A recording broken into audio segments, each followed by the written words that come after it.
20년이라는 긴 세월 동안 내가 쌓아온 완벽한 세계가 단 5초 만에 무너질 수 있다는 사실을 당신은 믿을 수 있겠습니까?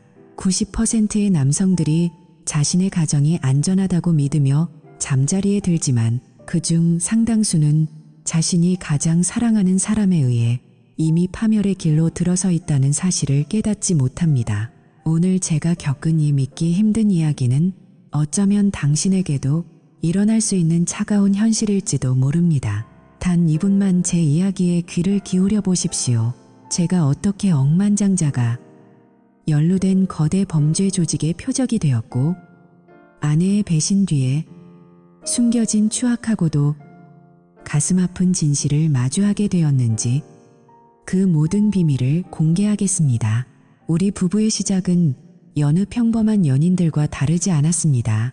멜리사와 나는 지인의 소개로 만났고 함께 식사를 하고 주말이면 한적한 공원을 산책하며 미래를 그려나갔습니다. 20년 전 우리가 성당에서 영원을 약속하던 그날의 공기는 여전히 내 기억 속에 생생하게 남아 있습니다. 그녀는 세상에서 가장 순결하고 아름다운 신부였으며 나는 그녀를 위해 목숨까지 바칠 준비가 된 청년이었죠. 아이들이 태어나고 우리 일상은 더욱 풍요로워졌습니다.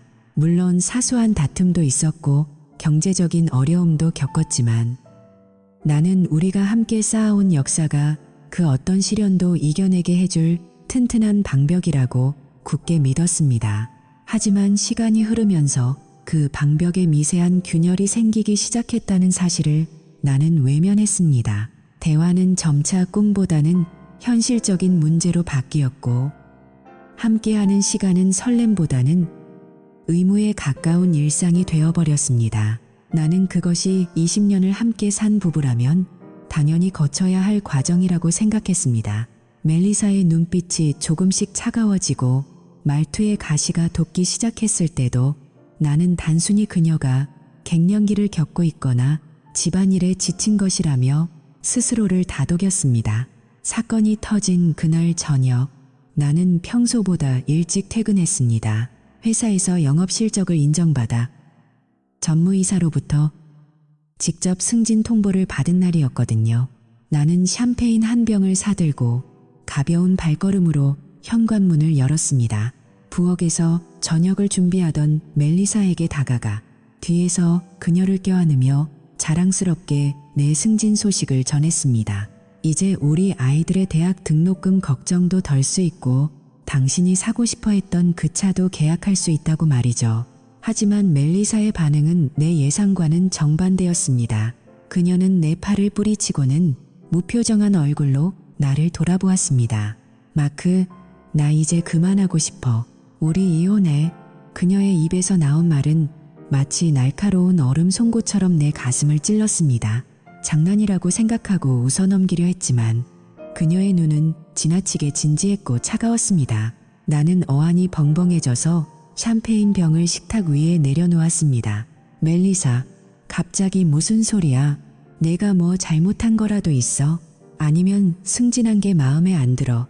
내 질문에 그녀는 한동안 침묵을 지키더니 식탁 위에 놓여있던 서류 봉투 하나를 내 앞으로 밀어냈습니다.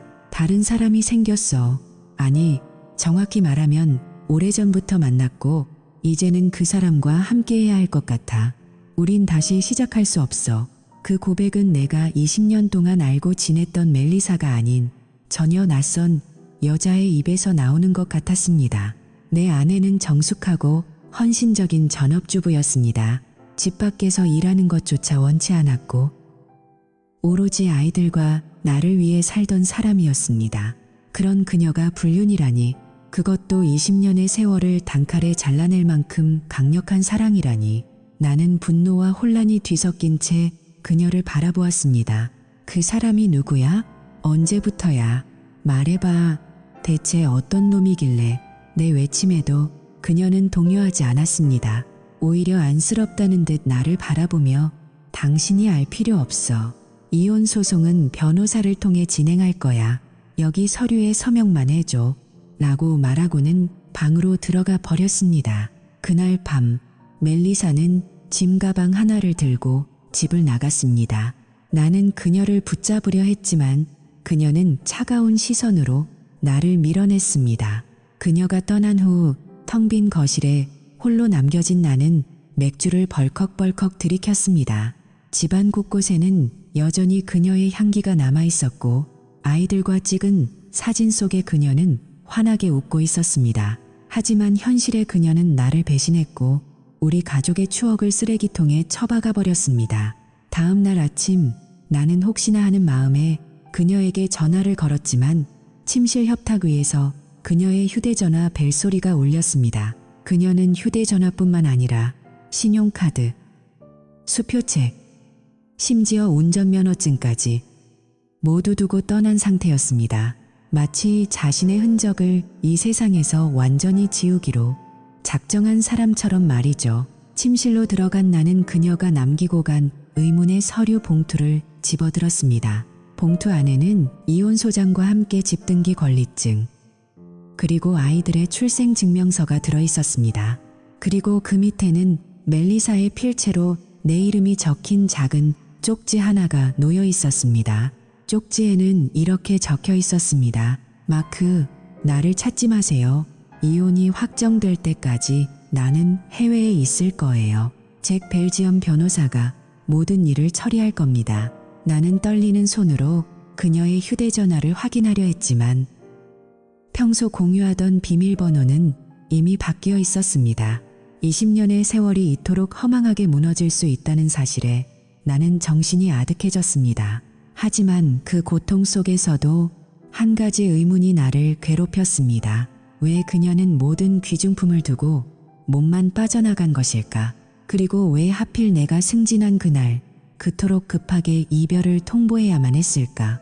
나는 식탁 위에 놓인 서류 봉투를 뚫어지게 쳐다보았습니다. 그 봉투는 단순히 이혼을 의미하는 것이 아니라 무언가 거대한 비밀이 시작되는 입구처럼 느껴졌습니다. 20년 동안 내가 알았던 멜리사는 과연 누구였을까요? 그녀가 숨기고 있는 그 다른 사람은 대체 누구이기에 그녀를 이토록 차갑게 변하게 만든 것일까요?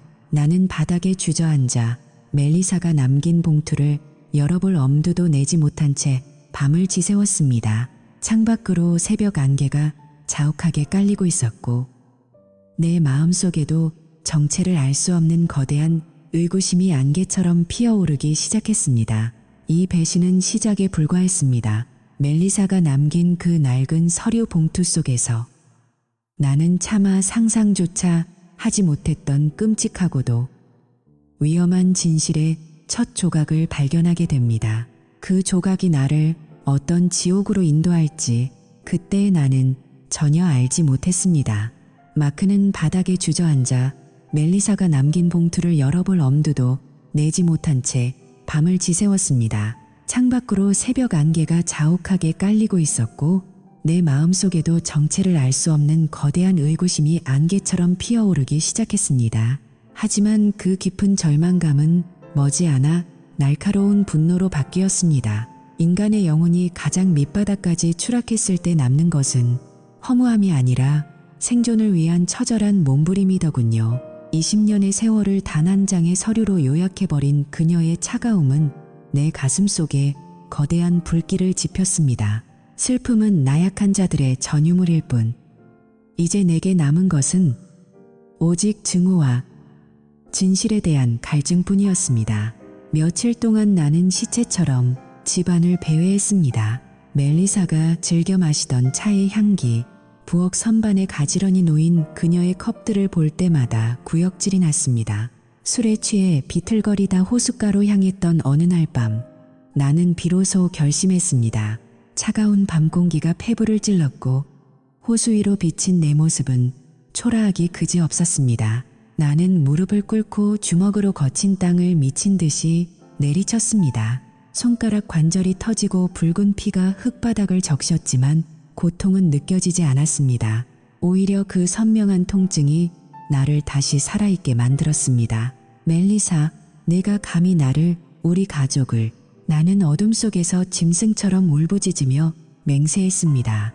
나를 이토록 처참하게 파괴한 대가를 반드시 치르게 하겠다고 말이죠. 심리학자들은 슬픔에도 단계가 있다고 말합니다.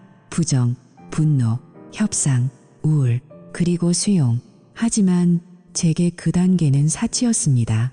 부정과 우울은 순식간에 지나갔고 제 영혼을 지배한 것은 오직 타오르는 분노였습니다. 여러분, 사랑하는 사람에게 배신당해 본 적이 있습니까? 그것도 20년이라는 인생의 절반을 함께한 사람에게요. 그 분노는 단순히 화가 나는 수준이 아닙니다. 마치 내장 깊숙한 곳에서부터 뜨거운 용암이 솟구쳐 올라와 온몸의 혈관을 태워버리는 것 같은 고통입니다. 저는 밤마다 거실 소파에 앉아 어둠 속을 응시하며 생각했습니다. 그녀가 왜 그랬을까? 그 다른 사람은 대체 누구일까? 그 질문들은 꼬리에 꼬리를 물고 저를 괴롭혔습니다. 그날 이후 나의 일상은 완전히 바뀌었습니다. 이것은 단순한 생활의 변화가 아니라 나라는 존재의 근간을 다시 설계하는 자기 개조의 과정이었습니다. 저는 예전에 나약한 가장 마크를 죽이기로 결심했습니다. 거울 속의 남자는 눈이 파나고 어깨가 처진 패배자였지만 저는 그 남자를 다시 세워야 했습니다. 저는 가장 먼저 가라테 도장을 찾았습니다. 20년 전 군복무 시절 이후 잡아본 적 없는 주먹을 다시 쥐었을 때 근육은 비명을 질렀지만 정신은 그 어느 때보다 맑아졌습니다. 일주일에 6일, 매일 2시간씩 땀을 흘리며 정권을 내질렀습니다. 가상의 적, 즉 멜리사의 배후에 있을 그 정체 모를 남자의 얼굴을 떠올리며 허공을 갈랐습니다. 샌드백을 타격할 때마다 느껴지는 둔탁한 충격음은 나를 잠식하던 우울증을 하나씩 걷어내 주었습니다. 땀이 눈에 들어가 따가웠지만 그 고통이 오히려 제가 살아있음을 증명해 주었습니다. 신체적인 단련만으로는 부족했습니다. 저는 사격장으로 발길을 옮겼습니다. 과거 육군 공수부대에서 익혔던 사격 기술은 몸이 기억하고 있었습니다. 권총의 묵직한 무게감이 손바닥을 타고 전해질 때 저는 기묘한 안도감을 느꼈습니다. 표적지를 향해 방아쇠를 당길 때마다 나는 더 냉정해졌습니다. 한때는 생명을 소중히 여기는 평범한 가장이었지만 이제 내 손에 쥐어진 구밈 루거 권총은 단순한 무기가 아니라 내 가족의 무너진 자존심을 되찾아줄 유일한 법, 집행관이었습니다. 탄피가 바닥에 떨어지며 내는 금소금이 제 심장 소리처럼 들렸습니다. 은닉 휴대 허가증을 갱신하고 최신형 권총을 구입했을 때 나는 비로소 안전하다는 기분을 느꼈습니다. 아이러니하게도 살상 무기를 곁에 두었을 때 비로소 평화가 찾아온 셈이죠. 여러분도 만약 소중한 것을 잃을 위기에 처한다면 스스로를 지킬 힘을 기르는 것이 얼마나 절실한지 알게 될 것입니다. 나의 변화는 집안 곳곳에도 흔적을 남겼습니다. 누군가 나를 감시하고 있다는 편집증적인 불안감이 나를 엄습했기 때문입니다. 어느 날 저녁 외출했다 돌아왔을 때 현관 열쇠고리의 열쇠들이 평소와 다르게 뒤섞여 있는 것을 발견했습니다. 누군가 들어왔던 겁니다. 그때부터 제 안의 경보장치가 작동하기 시작했습니다. 나는 집 주변에 최고급 보안 카메라와 열감지 센서를 설치했습니다. 자물쇠를 모두 교체하고 창문에는 강화 유리를 덧대었습니다. 밤마다 모니터를 통해 집 주변의 작은 움직임 하나까지 관찰하며 나는 잠을 설쳤습니다. 거실 탁자 위에는 항상 장전된 총이 놓여 있었고 나는 어둠 속에서 홀로 가라테 동작을 복습하며 침입자를 기다렸습니다. 멜리사가 떠난 후 텅 빈 안방을 다시 칠하고 가구를 바꿨지만 그 공간에 서린 서늘한 기운은 사라지지 않았습니다. 어느 정도 몸과 마음이 준비되었을 때 나는 본격적인 추적의 시작을 알렸습니다. 멜리사가 남긴 단서들을 다시 분석하기 시작했죠.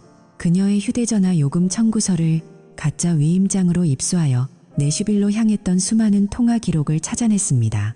통화 내역을 분석하면서 저는 소름 끼치는 사실을 발견했습니다. 그녀가 집을 나가기 수개월 전부터 매달 특정 요일, 특정 시간에 정확히 15분씩 통화가 이루어졌다는 점입니다. 이것은 연인들의 달콤한 대화라기보다는 보고를 하거나 지시를 받는 비즈니스 통화에 가까웠습니다. 저는 그녀의 불륜 상대가 평범한 남자가 아닐 것이라는 확신이 들었습니다. 그녀가 모든 재산을 포기하고 떠났다는 사실은 역설적으로 그 상대가 그녀에게 상상할 수도 없는 거대한 자본과 힘을 제공하고 있다는 증거였으니까요. 직장에서도 제 변화를 눈치채기 시작했습니다. 상사인 허버트 맥레어는 제 업무 실적이 오르는 것을 반기면서도 제 눈빛에서 느껴지는 살기를 두려워하는 것 같았습니다. 저는 동료들과 거리를 두었습니다. 하지만 정보가 필요했습니다. 저는 아르투로 멘도사라는 친구를 이용하기로 했습니다. 아르투로는 사교적이고 발이 넓어 회사 주변에 소문에 밝았습니다. 퇴근 후바에서 아르투로와 술을 마시며 저는 슬쩍 멜리사의 사진과 제가 추적해온 단서들을 보여주었습니다. 아르투로, 이 남자 본 적 있어. 멜리사가 만나는 사람 같아. 제가 보여준 사진은 카페 종업원의 증언을 토대로 몽타주를 그린 것이었습니다. 아르투로는 사진을 보자마자 들고 있던 맥주잔을 떨어뜨릴 뻔했습니다. 그의 얼굴이 순식간에 창백해지더니 주위를 살피더군요. 마크, 미쳤어. 이 사람을 왜 찾는 거야? 이건 위험해. 이 남자는 콜레드 밀러야. 우리 회사가 후원하는 자선 행사에서 몇 번 본 적 있어. 하지만 그는 보통 사람이 아니야. 콜레드 밀러. 그 이름이 내 입술 사이로 흘러나오는 순간 등줄기에 소름이 돋았습니다. 아르투로의 설명에 따르면 그는 억만장자였습니다. 교통부 사업과 항공기 투자를 통해 막대한 부를 쌓았고 정치권에도 강력한 영향력을 행사하는 인물이었습니다. 아르투로는 목소리를 낮춰 경고했습니다. 콜레드는 은둔형 부자야. 하지만 그의 손이 닿지 않는 곳이 없지. 그의 아내 다이앤 링그랜도 유명한 사교계 인물이고. 마크, 제발 그만둬. 멜리사가 이 사람과 엮였다면 네가 감당할 수 있는 수준이 아니야. 잘못하면 네 목숨이 위험해질 수도 있다고. 아르투로의 경고에도 불구하고 제 안의 불길은 더욱 거세게 타올랐습니다. 억만장자라니? 평범한 우리 아내 멜리사가 대체 왜 그런 거물과 연결된 것일까요? 단순히 돈 때문일까요? 하지만 그녀는 제 돈조차 가져가지 않았습니다. 여기에는 제가 알지 못하는 거대한 음모가 도사리고 있음이 분명했습니다. 아르투로는 콜레드가 무기 연구와 항공기 보안 사업 등 어두운 분야에도 손을 뻗치고 있으며 그에게는 개인적인 군대 수준의 경호팀이 있다는 소문도 덧붙였습니다. 하지만 콜레드 밀러라는 이름이 불러올 파장이 얼마나 거대할지 마크는 아직 짐작조차 하지 못했습니다. 그저 그 남자의 이름이 적힌 메모지를 움켜쥐며 나는 처음으로 적의 실체를 마주했다는 승리감에 젖었습니다. 22년의 결혼 생활을 제물로 삼아 그녀가 선택한 남자가 저런 거물이었다니 질투보다는 섬뜩한 공포가 앞섰지만 이미 내 안의 분노는 그 공포를 압도하고 있었습니다. 저는 턱수염을 거칠게 쓸어내리며 뉴욕 지도를 펼쳤습니다. 턱시도라는 부유층 거주 지역이 눈에 들어왔고 그곳이 내가 가야 할 전장임을 직감했습니다. 저는 지금 당장 여러분께 묻고 싶습니다. 여러분이라면 이 상황에서 어떻게 하시겠습니까? 거대한 권력 앞에 무릎 꿇고 모든 것을 포기하시겠습니까? 아니면 목숨을 걸고 진실을 향해 달려가시겠습니까? 저는 멈출 수 없었습니다. 콜레드 밀러, 당신이 대체 무엇을 가졌기에 멜리사가 나를 버리게 했는지 내 눈으로 직접 확인해야 했습니다. 그리고 그 과정에서 마주하게 될 진실이 내 영혼을 갈기갈기 찢어 놓을지라도 나는 멈출 생각이 없었습니다. 이미 나는 예전의 평범한 가장 마크가 아니었으니까요. 저는 직장을 그만두기로 결심했습니다. 제 자산은 약 200만 달러 정도였고 집은 담보가 없었습니다. 당분간 생활하는 데는 문제가 없었습니다. 저는 딸들인 케이티와 칼라에게는 당분간 연락을 자제해달라고 했습니다. 그들을 보호하기 위해서였죠. 하지만 딸들은 이미 엄마에 대한 배신감으로 분노하고 있었습니다. 특히 대학 졸업을 앞둔 칼라는 엄마를 죽은 사람 취급하며 증오를 퍼부었습니다. 저는 그런 딸들의 고통을 보며 더욱 결의를 다졌습니다. 이제 저는 뉴욕 턱시도로 향할 준비를 마쳤습니다. 제 가방에는 구뮴루거 권총과 넉넉한 탄약, 그리고 최신형 망원 카메라가 들어있었습니다. 13시간의 운전이 저를 기다리고 있었지만 제 심장은 진실을 향한 열망으로 뜨겁게 고동치고 있었습니다. 콜레드 밀러의 그 화려한 저택 뒤에 숨겨진 추악한 비밀을 제가 직접 파헤칠 것입니다. 여러분, 만약 여러분이 제 입장이었다면 어떤 선택을 했을지 댓글로 남겨주세요. 그리고 제가 이 위험한 여정에서 살아남아 진실을 밝혀낼 수 있을지 끝까지 지켜봐 주시기 바랍니다. 다음 이야기는 상상도 못할 반전과 함께 뉴욕 턱시도에서 시작됩니다. 절대 놓치지 마세요. 구독과 좋아요를 눌러주시면 이 진실 추적에 큰 힘이 됩니다. 지금 바로 행동하십시오. 진실은 기다려주지 않습니다. 마크는 바닥에 주저앉아 멜리사가 남긴 봉투를 열어볼 엄두도 내지 못한 채 밤을 지새웠습니다. 창밖으로 새벽 안개가 자욱하게 깔리고 있었고 내 마음속에도 정체를 알 수 없는 거대한 의구심이 안개처럼 피어오르기 시작했습니다. 하지만 그 깊은 절망감은 머지않아 날카로운 분노로 바뀌었습니다. 인간의 영혼이 가장 밑바닥까지 추락했을 때 남는 것은 허무함이 아니라 생존을 위한 처절한 몸부림이더군요. 20년의 세월을 단 한 장의 서류로 요약해버린 그녀의 차가움은 내 가슴 속에 거대한 불길을 지폈습니다. 슬픔은 나약한 자들의 전유물일 뿐 이제 내게 남은 것은 오직 증오와 진실에 대한 갈증뿐이었습니다. 며칠 동안 나는 시체처럼 집안을 배회했습니다. 멜리사가 즐겨 마시던 차의 향기, 부엌 선반에 가지런히 놓인 그녀의 컵들을 볼 때마다 구역질이 났습니다. 술에 취해 비틀거리다 호숫가로 향했던 어느 날 밤, 나는 비로소 결심했습니다. 차가운 밤 공기가 폐부를 찔렀고 호수 위로 비친 내 모습은 초라하기 그지없었습니다. 나는 무릎을 꿇고 주먹으로 거친 땅을 미친 듯이 내리쳤습니다. 손가락 관절이 터지고 붉은 피가 흙바닥을 적셨지만 고통은 느껴지지 않았습니다. 오히려 그 선명한 통증이 나를 다시 살아있게 만들었습니다. 멜리사, 네가 감히 나를, 우리 가족을, 나는 어둠 속에서 짐승처럼 울부짖으며 맹세했습니다. 나를 이토록 처참하게 파괴한 대가를 반드시 치르게 하겠다고 말이죠. 심리학자들은 슬픔에도 단계가 있다고 말합니다. 부정, 분노, 협상, 우울, 그리고 수용. 하지만 제게 그 단계는 사치였습니다. 부정과 우울은 순식간에 지나갔고 제 영혼을 지배한 것은 오직 타오르는 분노였습니다. 여러분, 사랑하는 사람에게 배신당해 본 적이 있습니까? 그것도 20년이라는 인생의 절반을 함께한 사람에게요. 그 분노는 단순히 화가 나는 수준이 아닙니다. 마치 내장 깊숙한 곳에서부터 뜨거운 용암이 솟구쳐 올라와 온몸의 혈관을 태워버리는 것 같은 고통입니다. 저는 밤마다 거실 소파에 앉아 어둠 속을 응시하며 생각했습니다. 그녀가 왜 그랬을까? 그 다른 사람은 대체 누구일까? 그 질문들은 꼬리에 꼬리를 물고 저를 괴롭혔습니다. 그날 이후 나의 일상은 완전히 바뀌었습니다. 이것은 단순한 생활의 변화가 아니라 나라는 존재의 근간을 다시 설계하는 자기 개조의 과정이었습니다. 저는 예전에 나약한 가장 마크를 죽이기로 결심했습니다. 거울 속의 남자는 눈이 파하고 어깨가 처진 패배자였지만 저는 그 남자를 다시 세워야 했습니다. 저는 가장 먼저 가라테 도장을 찾았습니다.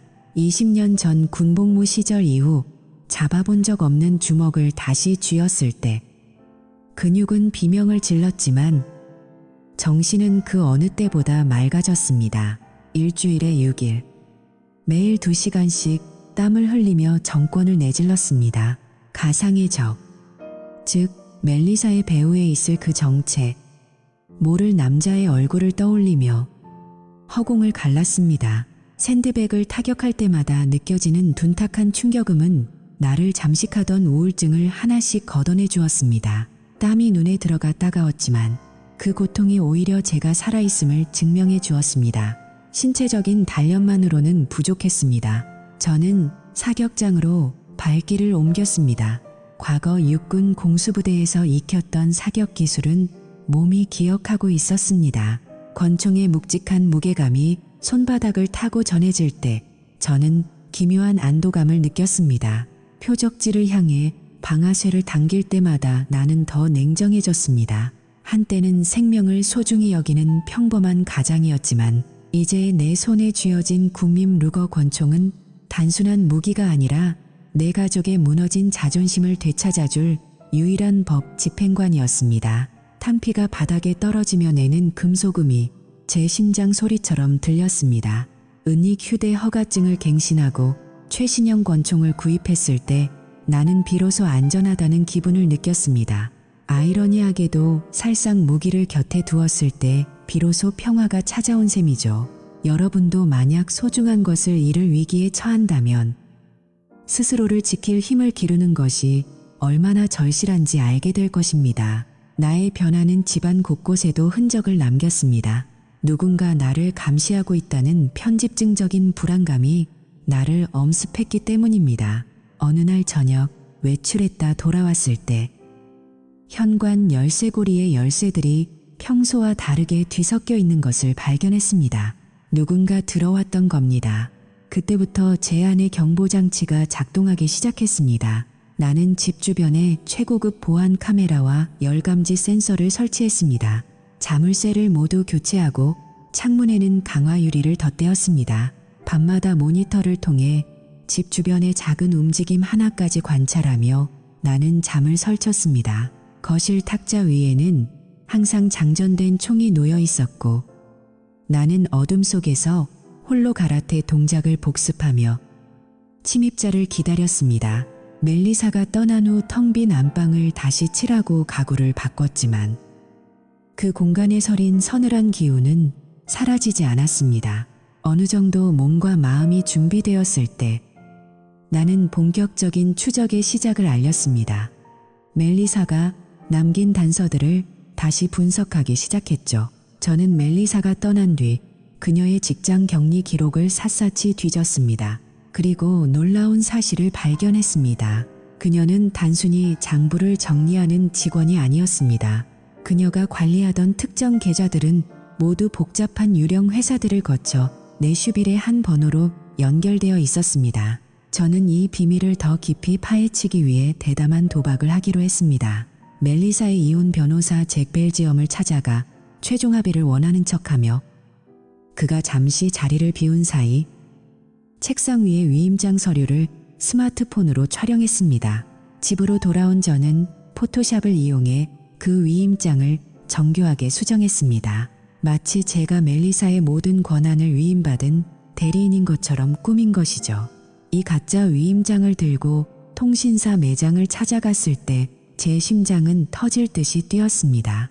아내의 업무용 휴대전화 내역이 급히 필요합니다.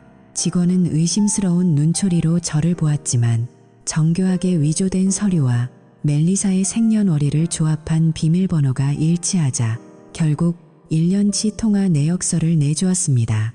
내역서를 분석하며 저는 다시 한번 소름 끼치는 사실을 발견했습니다. 그녀가 집을 나가기 수개월 전부터 매달 특정 요일, 특정 시간에 정확히 15분씩 통화가 이루어졌다는 점입니다. 발신지는 내슈빌. 하지만 더 놀라운 것은 멜리사가 우리와 만나기 전, 즉 그녀의 부모님이 의문의 화재로 돌아가셨던 그 시기 전후로도 이 번호와 짧은 접촉이 있었다는 흔적이었습니다. 멜리사는 20년 동안 저를 사랑한 아내였을까요? 아니면 누군가에 의해 배치된 감시자였을까요? 이 질문은 제 가슴을 도려내는 것 같았습니다. 이 과정에서 저는 멜리사의 과거를 다시 조사하기 시작했습니다. 그녀가 말했던 경리라는 직업은 사실 거대 자본의 흐름을 세탁하는 제이콥, 즉 지금의 콜레드 밀러를 위한 핵심 자금 관리직이었습니다. 콜레드 밀러는 단순한 부자가 아니었습니다. 그는 1990년대 미국 교통부 DOT 관련 사업으로 부를 쌓았다고 알려졌지만 실제로는 성형수술을 통해 완전히 다른 사람으로 신분을 세탁한 인물이었습니다. 그와 그의 아내 다이앤은 완벽한 상류층 부부로 연기하며 살고 있었지만 그들의 저택 지하에는 피 묻은 돈이 숨겨진 금고가 있었던 것입니다. 직장 동료인 아르투로 멘도사와의 대화는 결정적인 돌파구가 되었습니다. 제가 책상 위에 놓아둔 몽타주를 보고 아르투로는 소스라치게 놀랐습니다. 마크, 이 사람 우리 회사가 후원하는 자선 행사에서 본 적 있어. 아르투로의 손가락이 가리킨 인물은 바로 콘레드 밀러였습니다. 콘레드는 은둔형 부자야. 하지만 그의 손이 닿지 않는 곳이 없지. 그의 아내 다이앤 링그랜도 유명한 사교계 인물이고 마크, 제발 그만둬. 멜리사가 이 사람과 엮였다면 네가 감당할 수 있는 수준이 아니야. 아르투로의 경고에도 불구하고 제 아내 불길은 더욱 거세게 타올랐습니다. 억만장자라니? 평범한 우리 아내 멜리사가 대체 왜 그런 거물과 연결된 것일까요? 단순히 돈 때문일까요? 하지만 그녀는 제 돈조차 가져가지 않았습니다. 여기에는 제가 아직 không phải là một vụ ngoại tình thông thường, mà là một sự hy sinh tàn khốc để bảo vệ tôi và các con khỏi một quá khứ đen tối. 하지만 콘레드 밀러라는 이름이 불러올 파장이 얼마나 거대할지 마크는 아직 짐작조차 하지 못했습니다. 그저 그 남자의 이름이 적힌 메모지를 움켜쥐며 나는 처음으로 적의 실체를 마주했다는 승리감에 젖었습니다. 22년의 결혼 생활을 제물로 삼아 그녀가 선택한 남자가 저런 거물이었다니 질투보다는 섬뜩한 공포가 앞섰지만 이미 내 안의 분노는 그 공포를 압도하고 있었습니다. 어느 날 저녁 제가 조사를 마치고 주차장으로 향했을 때였습니다. 어둠 속에서 두 명의 건장한 남자가 제 앞을 가로막았습니다. 그들은 평범한 깡패가 아니었습니다. 잘 다듬어진 체격의 무전기를 이어폰으로 꽂은 전문 경호원들이었습니다. 밀러 씨를 그만 괴롭히시지. 한 남자가 차갑게 속삭이며 제 어깨를 붙잡았습니다. 순간 제 몸이 본능적으로 반응했습니다. 수개월간 도장에서 연마한 가라테 기술이 터져나왔습니다. 저는 남자의 무릎을 걷어차고 손목을 꺾어 제압했습니다. 하지만 승리의 기쁨은 짧았습니다. 뒤에 있던 다른 남자가 제 머리에 차가운 금속 물체를 겨눴습니다. 권총이었습니다. 움직이지 마. 다음은 경고로 끝나지 않는다. 식은땀이 등을 타고 흘렀습니다. 하지만 저는 굴하지 않았습니다. 저는 입가에 피를 훔치며 웃었습니다. 내 사장이 너희 같은 놈들을 보낼 줄 알았지. 가서 전해라. 내가 가진 모든 것을 걸고 그놈의 화려한 가면을 벗겨버리겠다고. 남자는 당황한 기색을 보였지만 곧 총구로 제 머리를 강하게 내리쳤습니다. 정신이 아득해지면서도 저는 다짐했습니다. 이 고통은 반드시 돌려주겠다고. 저는 이제 뉴욕 턱시도로 향할 준비를 마쳤습니다. 제 가방에는 구밈 루거 권총과 넉넉한 탄약, 그리고 최신형 망원 카메라가 들어있었습니다. 13시간의 운전이 저를 기다리고 있었지만 제 심장은 진실을 향한 열망으로 뜨겁게 고동치고 있었습니다. 콘레드 밀러의 그 화려한 저택 뒤에 숨겨진 추악한 비밀을 제가 직접 파헤칠 것입니다. 여러분, 만약 여러분이 제 입장이었다면 어떤 선택을 했을지 댓글로 남겨주세요.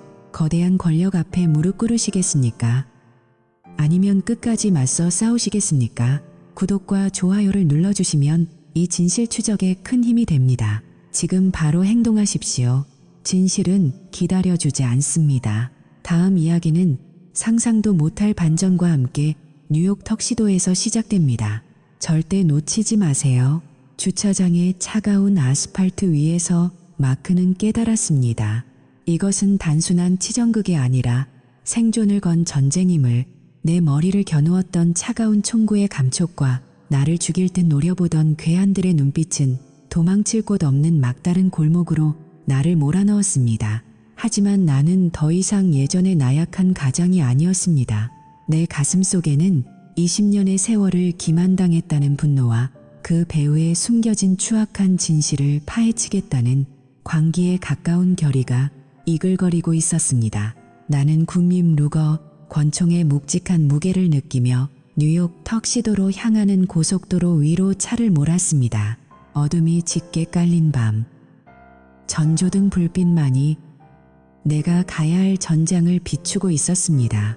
여러분, 만약 당신의 아내가 어느 날 갑자기 억만장자와 눈이 맞아 떠났다고 한다면 어떻게 하시겠습니까?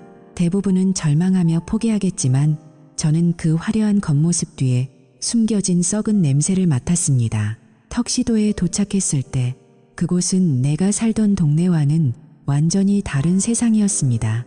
높은 담장과 철저한 보안 장치, 그리고 숲속에 은밀하게 숨겨진 거대 저택들은 그 자체로 범죄의 냄새를 풍기고 있었습니다. 나는 모텔에 짐을 풀고 콜레드 밀러의 저택을 감시하기 시작했습니다. 망원 렌즈를 통해 저택의 경비원들을 살피던 중 나는 숨이 쉬는 줄 알았습니다. 주차장에서 나를 습격했던 바로 그자가 정문에 서 있었던 것입니다. 내 추측이 맞았습니다. 멜리사는 이 범죄의 속을 한복판에 있었습니다. 하지만 정문으로 들어가는 것은 자살 행위였습니다. 나는 저택의 외곽을 돌며 허점을 찾았습니다.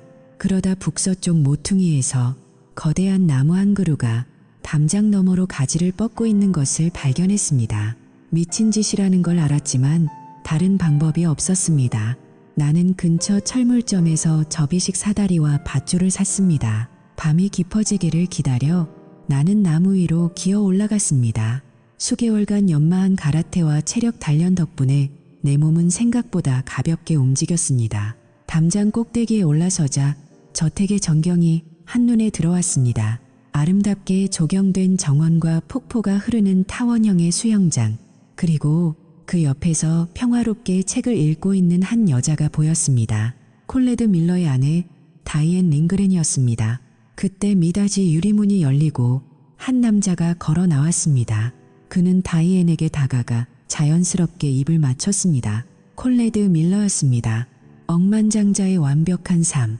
하지만 내게는 그 모습이 역겹기 짝이 없었습니다. 도대체 멜리사는 이 남자의 어디에 홀린 것일까요?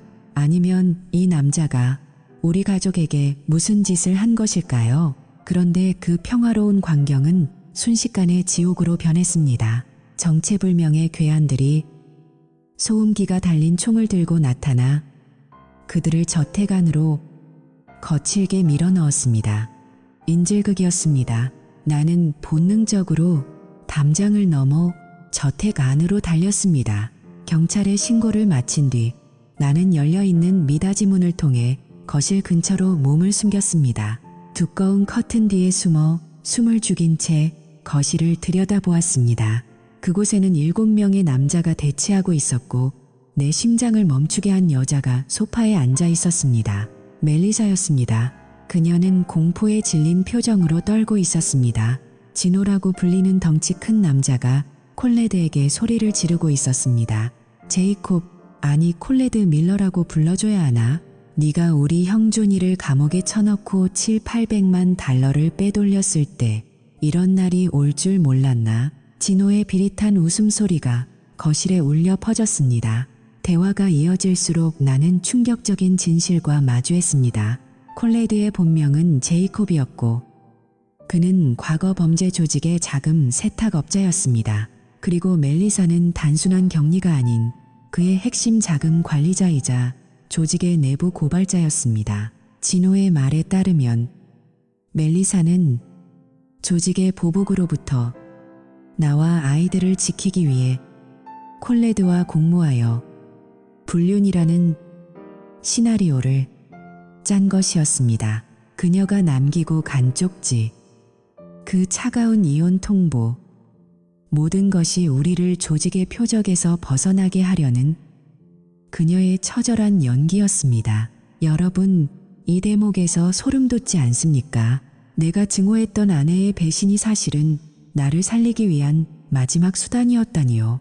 멜리사는 가족을 위해 자신의 명예와 인생을 통째로 던진 것이었습니다. 700~800만 달러라는 거액의 행방을 쫓는 진호 일당은 멜리사가 그 비밀번호를 알고 있다고 확신하고 있었습니다.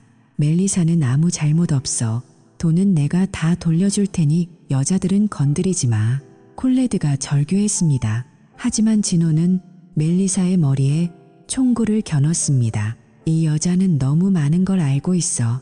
우리 조직을 배신하고 조니를 밀고 한 대가는 죽음뿐이다.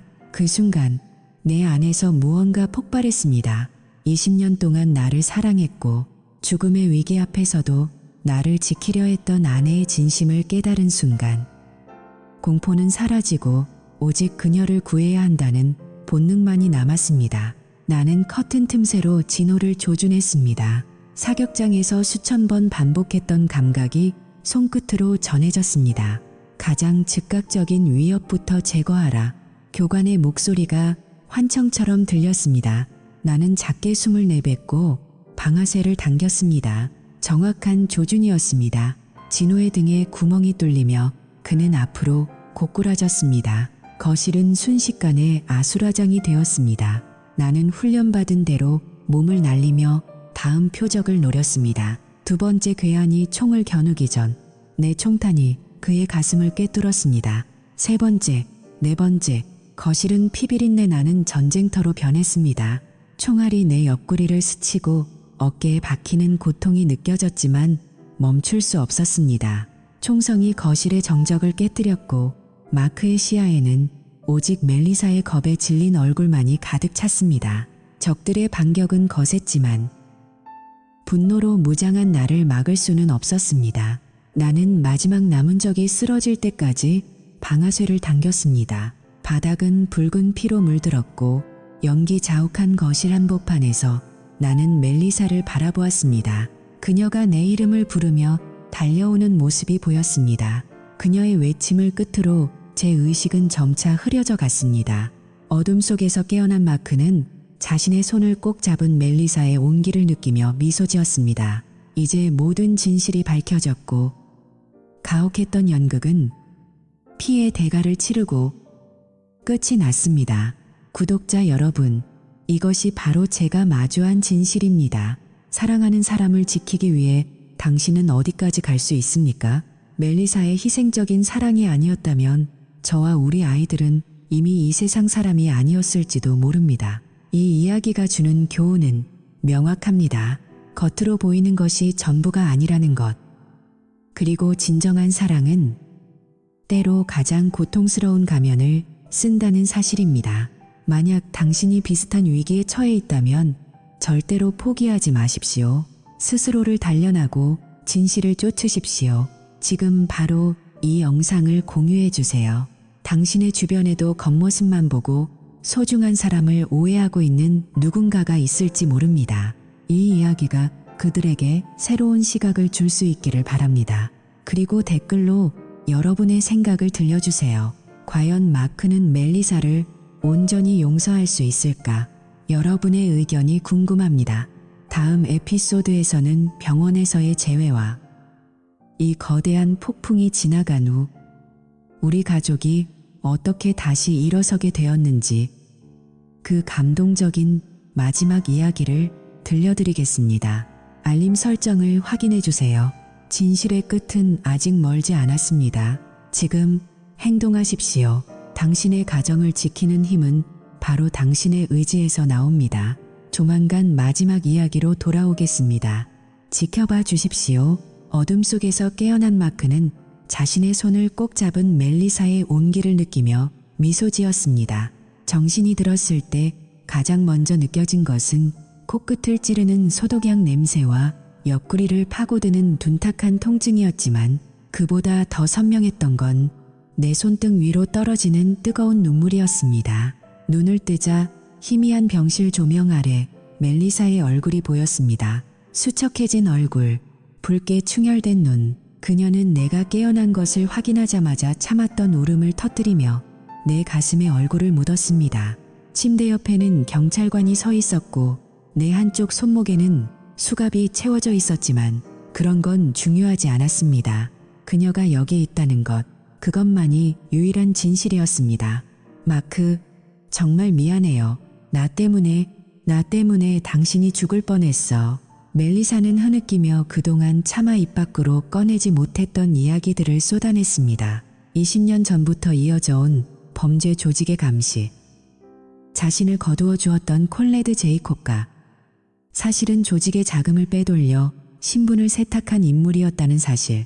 그리고 진호 일당이 우리 가족의 목숨을 담보로 자신을 협박해왔다는 잔혹한 현실까지. 그녀가 나에게 던졌던 그 차가운 이혼 통보와 불륜 고백은 사실 우리를 표적에서 멀어지게 하려는 그녀만의 처절한 사투였습니다. 그녀는 내 손목의 수갑을 바라보며 자신의 무력함에 진저리를 쳤지만 나는 남은 힘을 다해 그녀의 손을 꼭 쥐었습니다. 알아, 멜리사. 이제 다 알아. 당신이 우리를 지키려 했다는 거. 우리는 병실의 정적 속에서 서로의 상처를 확인하며 긴 시간을 보냈습니다. 멜리사는 조니와 진호 형제가 얼마나 잔인한지, 그리고 그들이 제이콥의 행방을 찾기 위해 자신을 어떻게 압박했는지 상세히 털어놓았습니다. 당신과 아이들에게 손끝 하나라도 대겠다는 협박을 들었을 때 나는 선택의 여지가 없었어요. 당신이 나를 증오하게 만드는 것이 당신을 살리는 유일한 길이라고 믿었죠. 그녀의 목소리는 떨리고 있었지만 그 안에는 가족을 향한 강철 같은 의지가 담겨 있었습니다. 20년이라는 세월 동안 우리가 쌓아온 유대감은 비록 잠시 균열이 생겼을지언정 결코 깨지지 않았음을 그날 밤의 고백으로 증명했습니다. 얼마 후 소식을 듣고 달려온 두 딸, 케이티와 칼라가 병실 문을 열고 들어왔습니다. 칼라는 엄마를 보자마자 그 자리에 얼어붙은 듯 서 있더니 이내 엄마에게 달려가 품에 안겼습니다. 그동안 엄마를 죽은 사람이라 부르며 저주했던 스스로의 행동에 대한 후회와 안도감이 뒤섞인 통곡이 병실을 가득 채웠습니다. 케이티 역시 엄마의 손을 잡고 하염없이 눈물을 흘렸습니다. 엄마, 정말 미안해. 우리가 아무것도 모르고. 딸들의 사과에 멜리사는 아이들을 꼭 껴안으며 함께 울었습니다. 20년의 세월 동안 쌓아온 신뢰가 단 몇 개월 만에 무너졌었지만 진실이라는 빛 앞에서 그 오해의 조각들은 눈 녹듯 사라졌습니다. 우리 가족은 병원 침대 주위에 모여 서로의 체온을 확인하며 비로소 다시 하나가 되었습니다. 법적인 문제는 생각보다 순조롭게 해결되었습니다. 진호를 포함한 범죄 조직의 핵심 인물들이 현장에서 사망하거나 체포되었고 FBI는 콜레드 밀러가 제공한 방대한 증거 자료를 바탕으로 조직을 완전히 해체했습니다. 검찰은 내가 정당방위 차원에서 총을 사용했다는 점과 범죄 소탕에 결정적인 기여를 했다는 점을 인정하여 불법 무기 소지에 대한 기소를 취하했습니다. 콜레드와 다이앤 부부는 자신들의 죄를 씻기 위해 재산의 상당 부분을 사회에 환원하고 스페인의 한 조용한 마을로 떠났습니다. 나에게 남겨진 것은 봉인된 수사 기록과 다시 찾은 평온한 일상이었습니다. 6개월이 지났습니다. 우리의 새로운 집은 예전보다 훨씬 밝은 햇살이 들어옵니다. 나는 더 이상 영업직으로 스트레스를 받지 않습니다. 집에서 데이 트레이딩을 하며 멜리사와 함께 보낼 수 있는 시간을 최대한 확보했습니다. 주방에서는 멜리사가 흥얼거리며 저녁을 준비하고 나는 그녀의 곁에서 서툴지만 정성스럽게 채소를 다듬습니다. 예전에는 당연하게 여겼던 이 소박한 일상이 피비린내 나는 전쟁을 겪고 난 뒤에는 세상 그 무엇보다 소중한 보물처럼 느껴집니다. 우리는 가끔 함께 헬스장에 가고 나는 여전히 일주일에 2번 도장에 나가 가라테를 수련합니다. 하지만 이제는 누군가를 죽이기 위해서가 아니라 내 곁에 소중한 사람들을 영원히 지킬 수 있는 강인함을 유지하기 위해서입니다. 이 사건을 통해 제가 배운 가장 큰 교훈은 진실은 결코 숨겨지지 않으며 사랑은 때로 가장 고통스러운 가면을 쓰고 우리를 찾아온다는 것입니다. 여러분, 지금 곁에 있는 가족의 눈을 한번 깊게 바라보세요. 당신이 보고 있는 것이 전부가 아닐 수도 있습니다. 그들이 당신을 위해 짊어지고 있는 보이지 않는 짐이 있을지도 모릅니다. 저희 가족은 이제 서로에게 어떤 비밀도 남기지 않기로 약속했습니다. 칼라는 다음 달에 결혼을 앞두고 있고 멜리사는 그 준비에 온 마음을 쏟으며 행복해합니다. 저 또한 다시 찾은 이 삶을 매 순간 감사하며 살아갑니다. 여러분도 혹시 가족 간의 오해로 힘들어하고 계신가요? 지금 바로 용기를 내어 대화를 시작해보세요. 미안해. 고마워. 사랑해라는 짧은 말들이 얼어붙은 마음을 녹이는 가장 강력한 마법이 됩니다. 만약 이 이야기가 여러분에게 조금이라도 울림을 주었다면 지금 바로 사랑하는 사람에게 전화를 걸어보세요. 내일로 미루지 마세요. 진실을 말할 기회는 생각보다 짧을 수도 있습니다. 저희 가족의 이야기는 여기서 마무리됩니다. 하지만 이것은 끝이 아니라 제 속에서 다시 피어난 새로운 인생의 시작입니다. 가족이라는 이름 아래 모든 상처를 치유하고 더 강해진 유대감으로 저희는 앞으로 나아갈 것입니다. 멜리사의 눈빛에서 예전의 냉담함은 찾아볼 수 없습니다. 대신 그 자리에는 22년 전보다 더 깊고 단단한 사랑이 자리 잡고 있습니다. 우리는 서로의 흉터를 어루만지며 매일 아침 감사 기도를 드립니다. 영원히 사랑해, 멜리사. 내 고백에 그녀는 환한 미소로 화답합니다. 비바람이 몰아치던 긴 밤은 가고 우리에게는 이제 영원히 지지 않을 태양 같은 평화가 찾아왔습니다.